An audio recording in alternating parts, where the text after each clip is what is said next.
Selamat pagi, teman-teman. Hari ini kita akan sama-sama diskusi tentang panduan praktek klinik dan clinical pathway yang nanti akan ditutup dengan suatu audit klinik. Nama saya Dr. Pinson, saya sehari-hari bertugas di Yogyakarta. Nah, kalau dicermati, maka selama ini ada yang kurang tepat sebenarnya.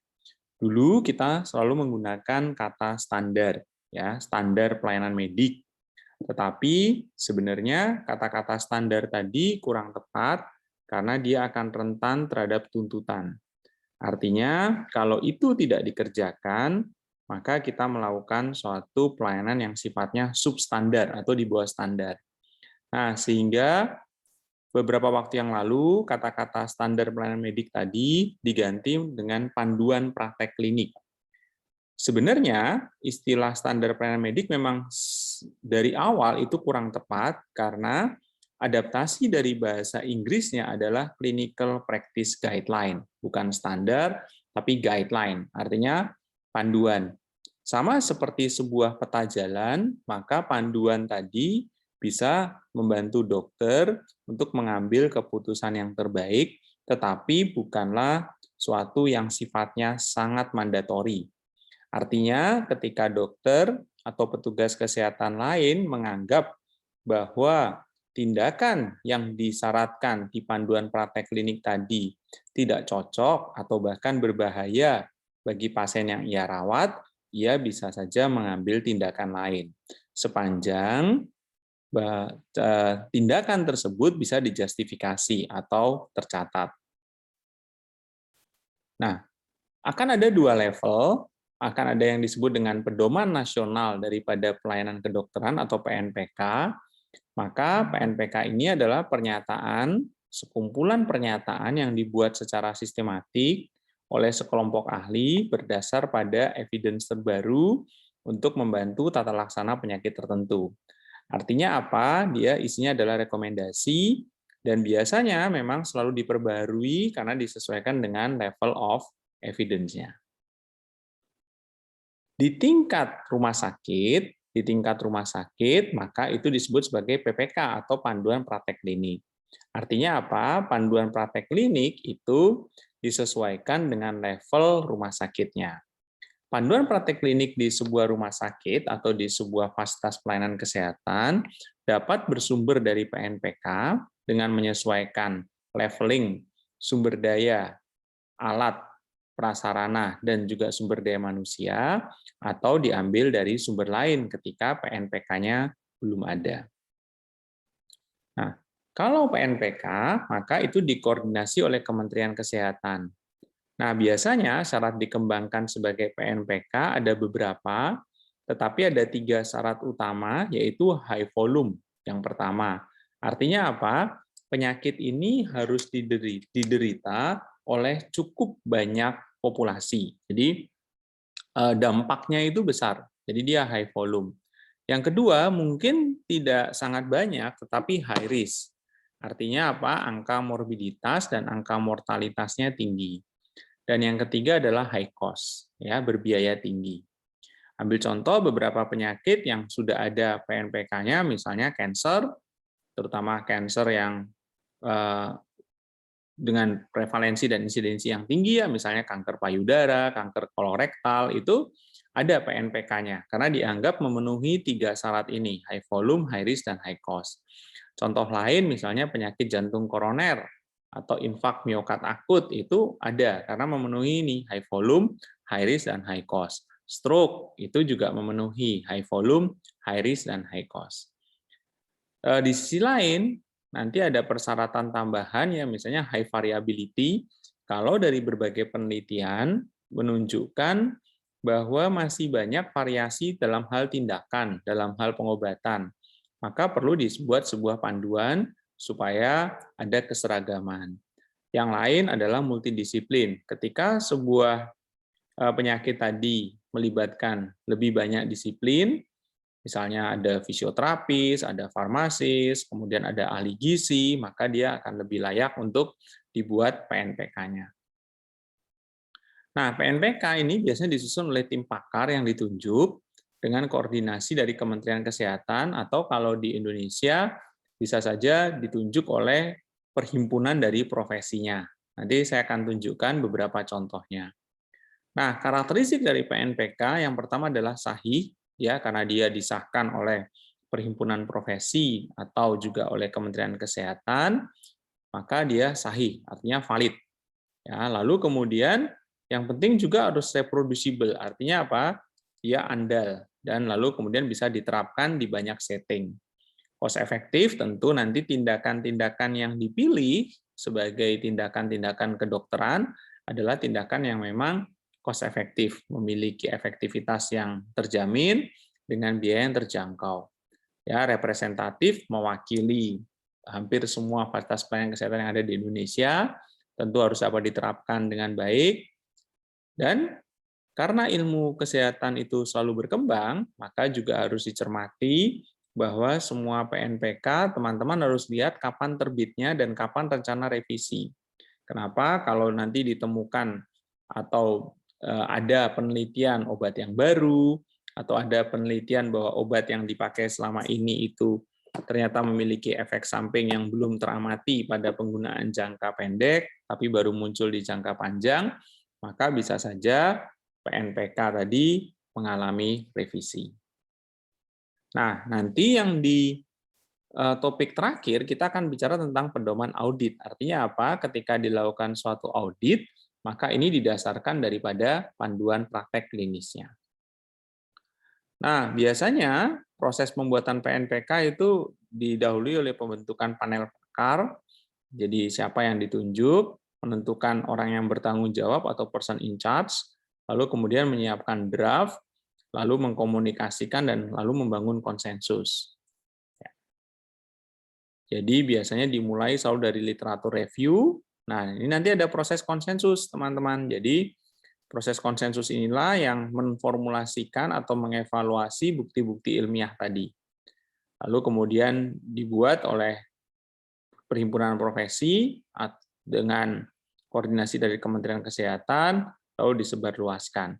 Nah, ketika ini disebarluaskan, maka di tingkat lokal, di tingkat rumah sakit, bisa saja ada modifikasi yang sangat dipengaruhi atau sangat tergantung daripada fasilitas sumber daya yang dimiliki oleh rumah sakit tersebut. Lalu kemudian PPK tadi digunakan di dalam pelayanan untuk pasien-pasien yang kita rawat.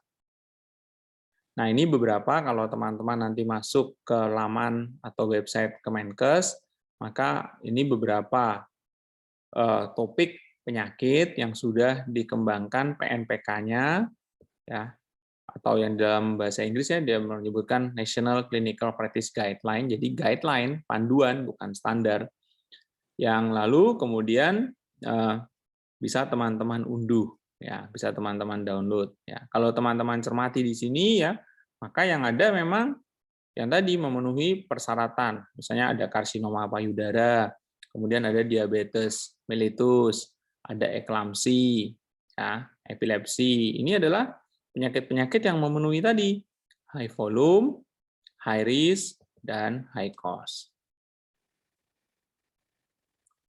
Nah, kalau nanti berlaku di tingkat rumah sakit, maka kita menyebutnya sebagai panduan praktek klinis. Nah, kalau di Permenkes 1438, ini adalah suatu istilah teknis pengganti SPO dalam Undang-Undang Praktek Kedokteran. Prinsipnya, teman-teman, adalah tidak ada panduan yang bisa dibuat ideal dan berlaku sama untuk semua strata pelayanan kesehatan. Ambil contoh, misalnya PNPK untuk suatu penyakit jantung bawaan, itu misalnya paripurna ya, dari mulai dikenali gejala, didiagnosis, lalu kemudian dilakukan tindakan yang sifatnya definitif.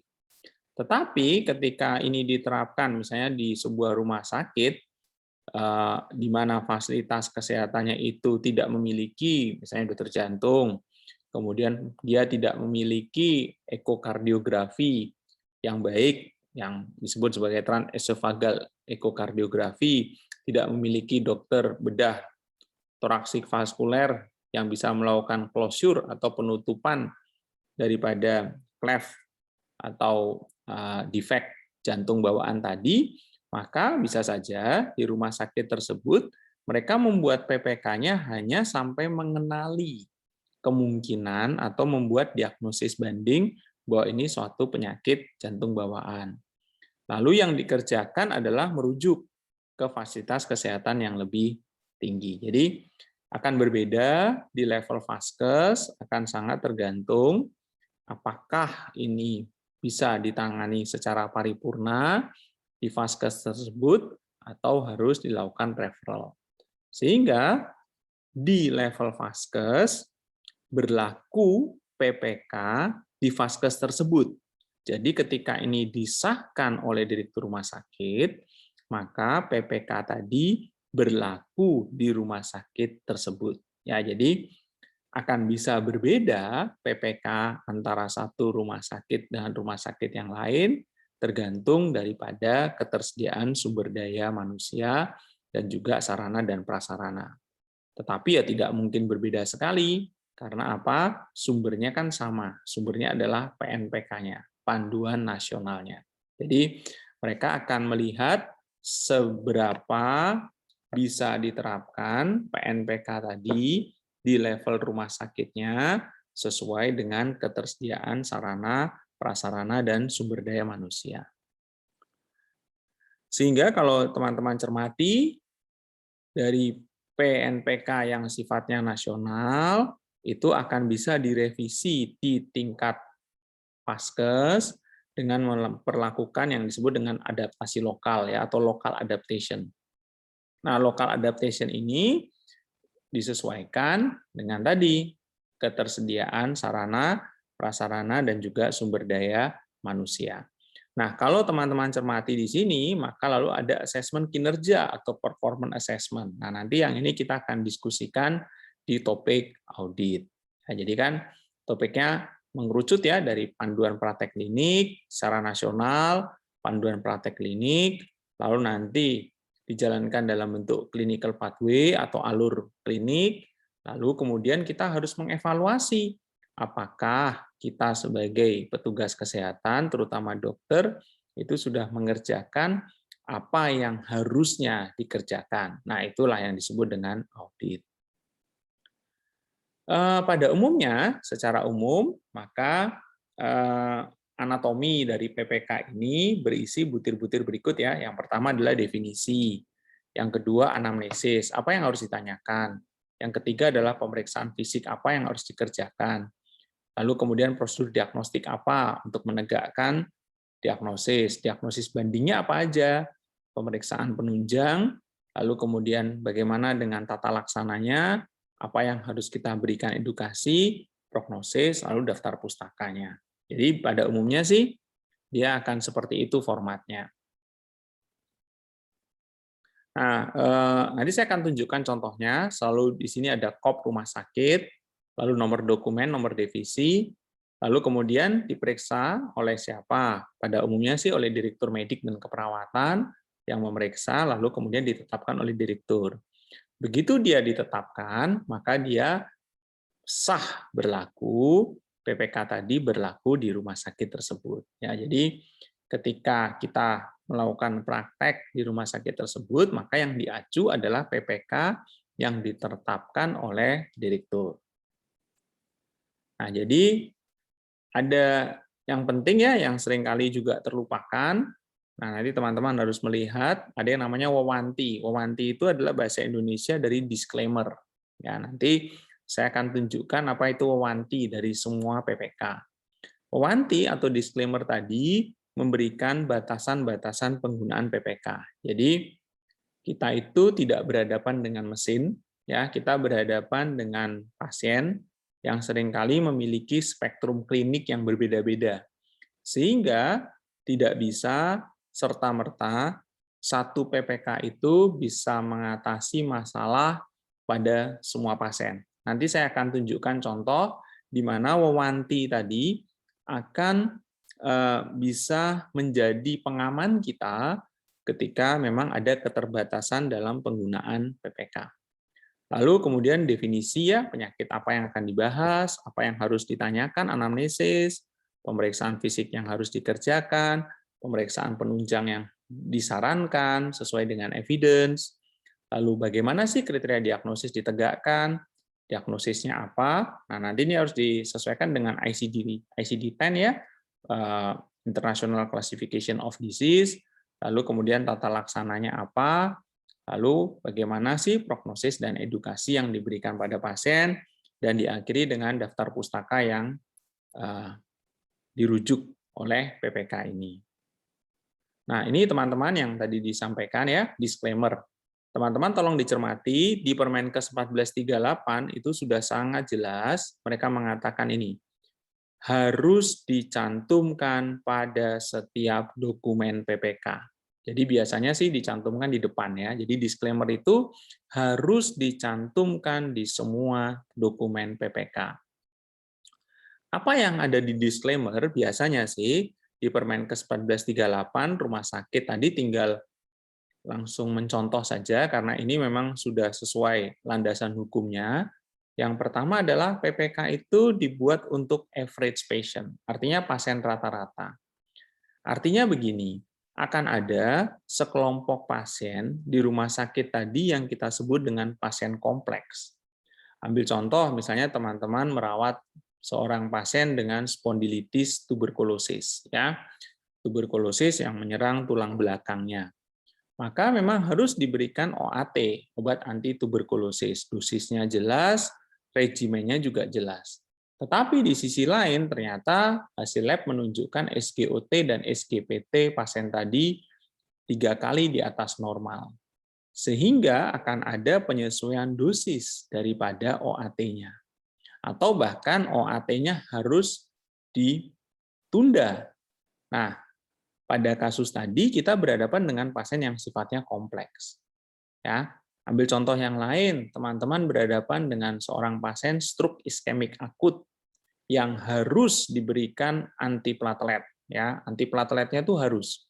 Evidennya mengatakan bahwa mandatory, itu harus diberikan antiplatelet karena evidennya jelas. Itu level A evidence, level A evidence. Tetapi di sisi lain, pada waktu dia datang ke rumah sakit, ternyata pasien stroke iskemik akut tadi juga mengalami perdarahan saluran cerna akibat daripada suatu stres respon, stres ulcer. Nah, pada kondisi tadi, sesuatu yang jelas didukung oleh evidence yang E, itu tidak bisa kita berikan. Kenapa? PPK-nya jelas mengatakan bahwa harus diberikan antiplatelet. Ya, tetapi di sisi lain pasien tadi mengalami perdarahan saluran cerna. Sehingga kalau kondisinya seperti ini kan kita nggak memberikan antiplatelet. Kita hold kan antiplateletnya. Nah, ini yang mengamankan kita adalah wawantinya, disclaimer-nya. Sepanjang kita menuliskan di dalam catatan rekam medik bahwa ada perdarahan saluran cerna. Sehingga ketika nanti sekali waktu dilakukan suatu audit, loh ini panduannya jelas harus dikasih antiplatelet. Kok dokter tidak memberikan ya, maka lembar rekam medik tadi akan secara jelas menunjukkan bahwa kita memiliki justifikasi untuk tidak memberikan karena ada suatu perdarahan saluran cerna. Nah, ini yang disebut dengan average patient. Lalu yang kedua di Wawanti yang juga sangat penting adalah PPK itu dibuat untuk penyakit atau kondisi patologi yang tunggal. Jadi biasanya PPK kan tidak mungkin ya menyebut lengkap ya, misalnya PPK untuk pasien dengan encephalitis TB, dengan HIV positif, dengan diabetes, kan dia tidak akan begitu. Yang dia sebut hanyalah PPK untuk encephalitis TB, PPK untuk HIV, PPK untuk diabetes gitu ya. Artinya apa? Bisa saja ketika kita menangani pasien dan dia kompleks kondisinya, maka kita harus memilih satu PPK yang seringkali PPK yang ada juga mungkin bertentangan karena kondisi klinisnya yang sangat kompleks tadi. Nah, sehingga PPK itu hanya dibuat untuk penyakit atau kondisi patologi tunggal. Nah, ini yang juga penting ketika teman-teman mendapatkan pasien yang penyakit kondisi patologinya bukan tunggal. Nah, sehingga itu menjadi justifikasi juga. Yang ketiga adalah dari sisi hukum kesehatan selalu disampaikan bahwa kontrak terapeutik antara dokter dan pasien itu adalah didasarkan pada daya upaya, bukan pada hasil.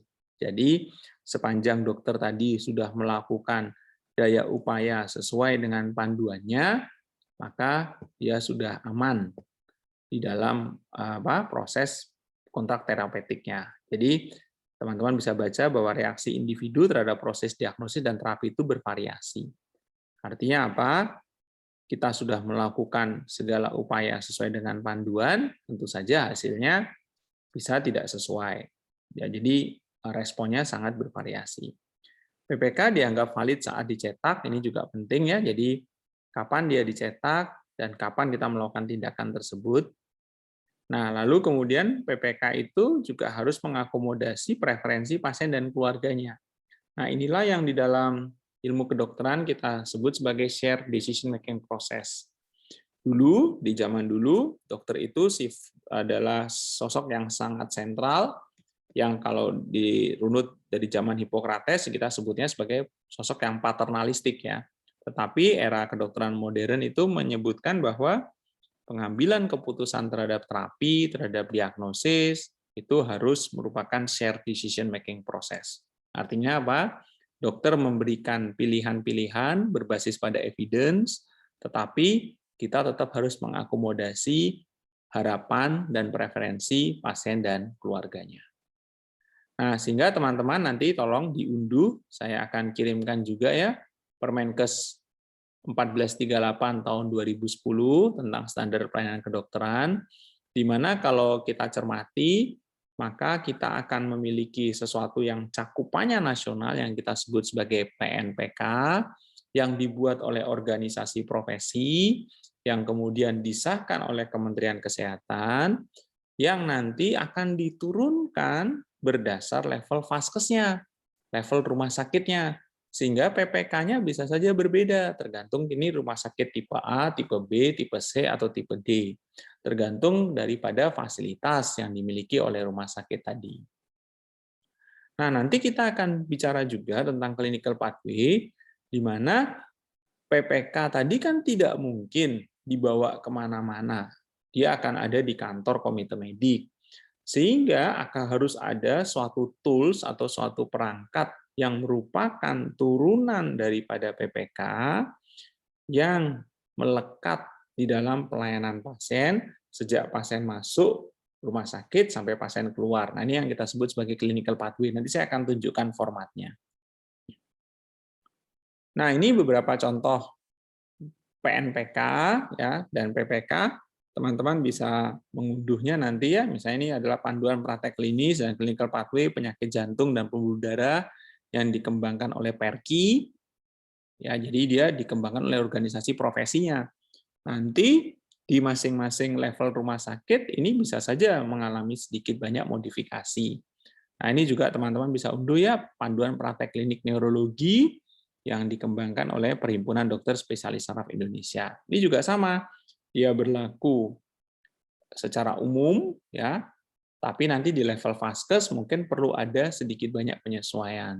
Ambil contoh misalnya di PPK neurologinya disebutkan untuk melakukan tindakan MRI kalau tidak terlihat lesi dengan CT scan. Nah, tapi bisa saja tidak ada MRI di semua rumah sakit. Sehingga pada kondisi tersebut ya statement bahwa MRI tadi dilakukan itu harus dihapus ya karena memang tidak bisa dikerjakan di level rumah sakit tersebut. Nah, sehingga kalau ini PPK formatnya seperti ini teman-teman. Jadi dia kode ICD-nya, kode ICD penyakitnya itu apa? Dan kalau teman-teman cermati, maka dengan sangat jelas ini adalah berbasis pada single diagnosis, artinya diagnosis tunggal ya. Bisa nggak seorang pasien dengan sindroma koroner akut ini mengalami juga diabetes dan hipertensi? Oh, sangat banyak itu. Tetapi yang dibahas di sini adalah alasan utama pasien masuk rumah sakit. Itulah yang dipegang sebagai PPK-nya. Diagnosis apakah yang mengantarkan pasien tadi masuk ke rumah sakit. Itulah yang kita pegang sebagai panduan pada waktu kita merawat pasien tersebut. Ya, jadi ini sama seperti tadi ya, Ada pengertian, ada anamnesis, ada pemeriksaan fisik, ada kriteria diagnosis, ada diagnosis kerja, kemudian diagnosis banding, pemeriksaan penunjang, lalu kemudian terapi, prognosis, dan edukasi. Nah, inilah PPK-nya. Kan tidak mungkin PPK tadi kita bawa kemana-mana, ya, sehingga lalu akan ada 1 atau 2 atau 3 lembar alur pelayanan yang kita sebut sebagai clinical pathway. Nah, clinical pathway tadi merupakan turunan daripada PPK yang melekat di rekammedik pasien yang menjamin bahwa pasien tadi mendapatkan pelayanan yang sesuai dengan PPK-nya.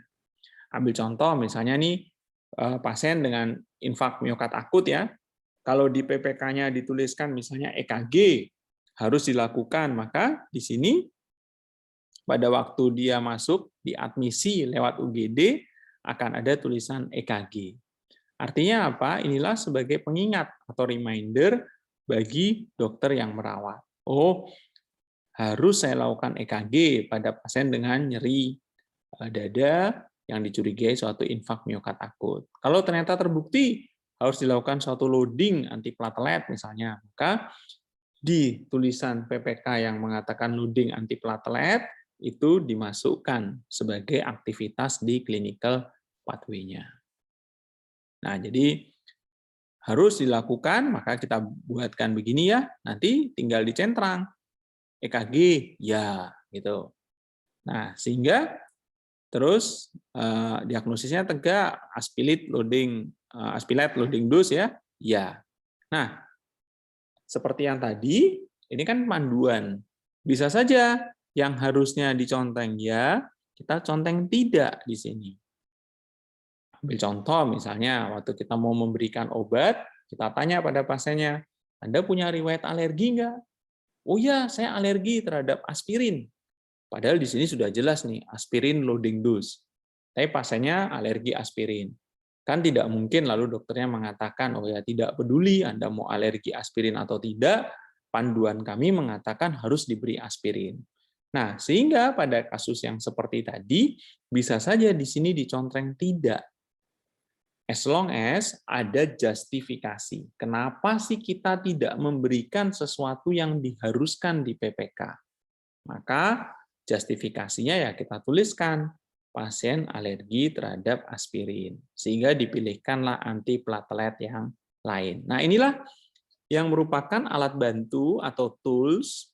Ya, jadi clinical pathway itu adalah turunan daripada PPK yang melekat pada pelayanan pasien, yang merupakan alat bantu bagi kita untuk memastikan bahwa PPK tadi bisa dijalankan dengan baik. Ya, karena apa? PPK-nya tidak bisa kita bawa kemana-mana, kan nggak mungkin kita praktek itu gembol atau menenteng PPK yang jumlahnya banyak. Nah, sebagai pengingat kita, diberikanlah perangkat atau tools yaitu clinical pathway. Nah, clinical pathway-nya adalah turunan daripada PPK-nya. Jadi tidak mungkin orang itu memiliki clinical pathway tanpa memiliki suatu panduan praktek klinis. Nah, sekarang pertanyaannya, dokter, petugas kesehatan yang lain, sudah nggak melakukan yang sesuai dengan PPK-nya? Maka lalu kita butuh yang namanya audit. Ya, jadi topiknya mengerucut ke sana. Audit itu ada 2 tipe, teman-teman. Yang pertama adalah berbasis standar, atau yang kedua adalah laporan kasus. Yang laporan kasus ini sifatnya lebih pada reaktif. Ya, kalau yang audit berbasis standar itu sifatnya adalah proaktif. Laporan kasus itu misalnya pada kasus di mana pasien tidak puas dengan pelayanan di rumah sakit kita. Ya, pasiennya komplain ya, atau ada kejadian misalnya kematian yang melebihi batas atau yang disyaratkan. Misalnya dalam 1 tahun kematian itu hanya boleh 1%, tapi ini menjadi 8%. Nah, ini ada apa gitu ya. Jadi bisa saja itu menjadi concern dari terutama dari pasien sih ya, yang kalau laporan kasus. Nah, kalau yang berbasis standar ini sifatnya adalah proaktif. Jadi kita yang yang membuat desainnya. Nah, audit itu apa sih? Kalau kita lihat, ada banyak definisi audit, tetapi khusus untuk clinical audit atau audit klinik adalah suatu upaya perbaikan berkesinambungan atau continuous improvement. Ya, jadi perbaikan berkesinambungan dalam hal klinik ya, continuous quality improvement dengan cara apa? Mengukur gap atau kesenjangan antara apa yang seharusnya dilakukan dan apa yang saat ini dikerjakan. Jadi kita punya panduan tadi ya, ini harusnya ini loh. Nah, lalu kita nanti ngerjakannya sesuai nggak dengan panduan ini? Kalau tidak sesuai, ada justifikasinya nggak? Ada pembenarannya atau enggak? Kalau ternyata tidak bisa dicari pembenarannya, maka yang terjadi adalah suatu gap. Nah, inilah yang harus dicari, apa akar masalahnya. Nah, pada prinsipnya, audit tadi harus dilandasi oleh rasa tanggung jawab untuk perbaikan pelayanan. Nah, ini menjadi suatu yang penting ya, perbaikan pelayanan. Audit itu harus objektif, tentu dilakukan oleh orang yang kompeten, dan datanya bersifat rahasia. Nah, desainnya, tetapkan tujuan auditnya apa, lalu tetapkan standar nih. Standarnya itu apa? Kalau ini berbasis standar, misalnya saya membuat suatu audit untuk pasien dengan stroke iskemik, misalnya ya. Lalu saya menetapkan standarnya adalah CT scan harus dikerjakan dalam waktu 2 jam sejak pasien masuk rumah sakit. Nah, itulah standar ya. Kalau dia kata-katanya harus, berarti itu 100%. Bahwa 100% pasien yang masuk rumah sakit dengan kecurigaan stroke, itu harus di CT scan dalam waktu 2 jam sejak dia masuk. Nah, lalu ini wajib nggak? Oh, ini wajib. Nah, maka dia 100%. Lalu kita kumpulkan datanya. Bagaimana data itu mau dikumpulkan? Apakah prospektif atau retrospektif? Jumlah sampelnya dihitung. Tapi pada prinsipnya nanti sih biasanya kita menggunakan the magic number 30. Topik yang dilakukan audit sama ya, karena PNPK dan PPK-nya itu didasarkan pada high volume, high risk, dan high cost, maka topik daripada audit yang mengikuti daripada PNPK dan PPK-nya. Jadi ya tetap saja high volume, high risk, dan high cost. Lalu tetapkan standar dan kriteria. Ini misalnya contoh ya tadi yang stroke iskemik, semua pasien harus menjalani CT scan. Ya, jadi semua. Jadi artinya itu 100%. Kalau ternyata nanti audit menemukan hanya 95% yang di CT scan kurang dari 2 jam, maka lalu kemudian kita harus mencari tahu apa yang terjadi dengan yang 5% tadi. Nah, itulah yang diukur gap-nya, kesenjangannya. Nah, menetapkan sampel, karena ini lebih kepada pelayanan dan bukan dalam rangka suatu penelitian yang benar-benar saintifik, biasanya sih ada formula GAI yaitu 30. Membandingkan pencapaian dan standar yang ditetapkan, lalu melakukan analisis penyimpangan. Ya, itu yang kita sebut sebagai root cause analysis atau analisis akar masalah.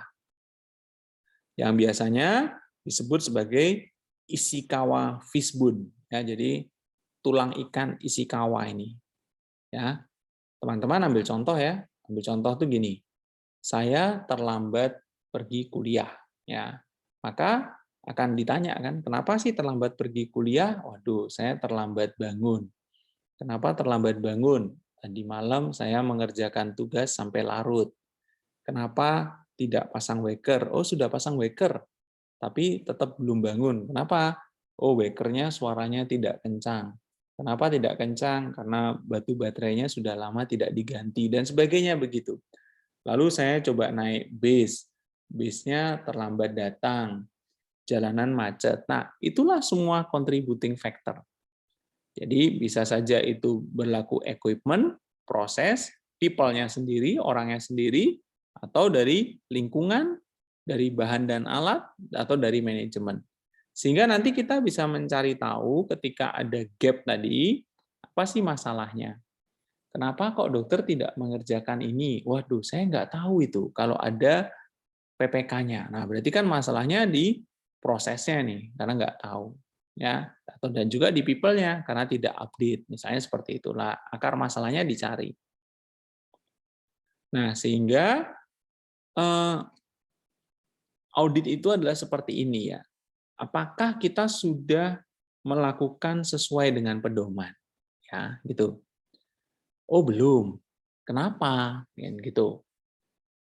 Lalu apa yang harus kita kerjakan?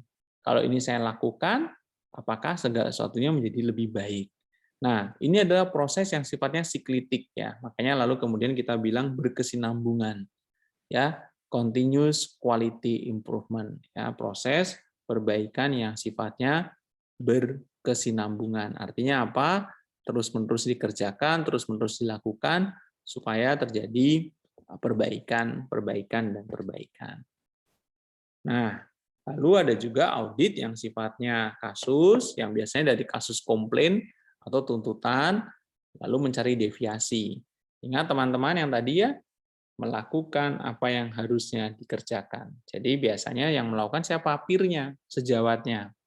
Nanti mereka akan melihat apakah memang pada kasus yang berujung pada komplain tadi sudah dilakukan segala sesuatu yang sesuai dengan pedomannya. Nah, sebagai kesimpulan, kita tadi sudah mengerucut ya, jadi di dalam praktek, semua dokter tadi harus berpegang pada panduan praktek klinis.